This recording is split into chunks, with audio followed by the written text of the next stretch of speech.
मी वर्षा विजय देशपांडे, नागपूर.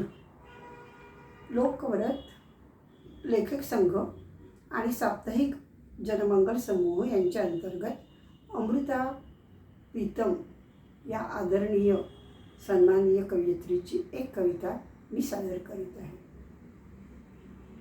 आइए सुनेंगे अमृता जी की कविता. मैंने पल भर के लिए आसमान को मिलना था. मैंने पल भर के लिए आसमान को मिलना था, पर घबराई हुई खड़ी थी कि बादलों की भीड़ से कैसे गुजरूंगी. कई बादल स्याह काले थे, खुदा जाने कब के और किन संस्कारों के. कई बादल गरजते दिखते, जैसे वे नसीब होते हैं राहगीरों के. कई बादल सूखते चक्कर खाते, खंडरों के खोल से उठते खतरे जैसे. कई बादल उठते और गिरते थे, कुछ पूर्वजों की फटी पत्रियों जैसे. कई बादल घिरते और घुरते दिखते कि सारा आसमान उनकी मुट्ठी में हो, और जो कोई भी इस राह पर आए वह जर खरीद गुलाम की तरह आए. मैं नहीं जानती थी कि क्या और कैसे कहूँ कि काया के अंदर एक आसमान होता है और उसकी मोहब्बत का तगाजा वह कायनाती आसमान का दीदार मांगता है. मैं नहीं जानती कि क्या और कैसे कहूँ इस काया के अंदर एक आसमान होता है और उसकी मोहब्बत का तगाजा वो कायनाती आसमान का दीदार मांगता है. बादलों की भीड़ का यह जो भी फिक्र था, यह फिक्र उसकी नहीं मेरी थी. पर बादलों की भीड़ का यह जो भी फिक्र था, यह फिक्र उसका नहीं मेरा था.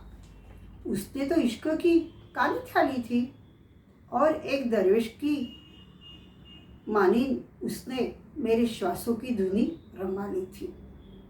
और एक दरवेश की मानिंद उसने मेरी श्वासों की धुनी रमा ली थी. मैंने उसके पास बैठकर धुनी की आग छेड़ी. मैंने उसके पास बैठकर धुनी की आग छेड़ी. कहाँ ये तेरी और मेरी बातें, कहाँ ये तेरी और मेरी बातें. पर यह बातें बादलों का हुजूम सुनेगा तब बता योगी मेरा क्या बनेगा. पर यह बातें बादलों का हुजूम सुनेगा तब बता योगी मेरा क्या बनेगा. वो हंसा, नीली और आसमानी हंसी. कहने लगा, ये धुएं के अंबर होते हैं, घिरना जानते, गर्जना भी जानते, निगाहों की वर्जना भी जानते, पर इनके तेवर तारों में नहीं उगते और नीले आसमान के देही पर इल्जाम नहीं लगते.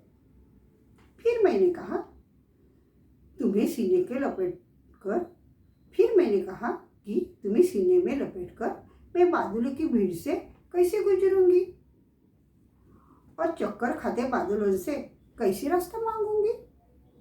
खुदा जाने उसने कैसी तलब पी थी. खुदा जाने उसने कैसी तलब पी थी. बिजली की लकीर की तरह उसने मुझे देखा.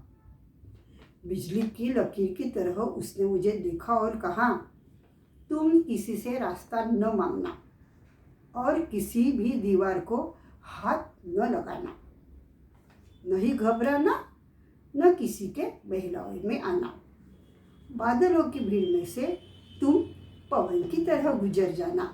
बादलों की भीड़ में से तुम पवन की तरह गुजर जाना, पवन की तरह गुजर जाना. धन्यवाद.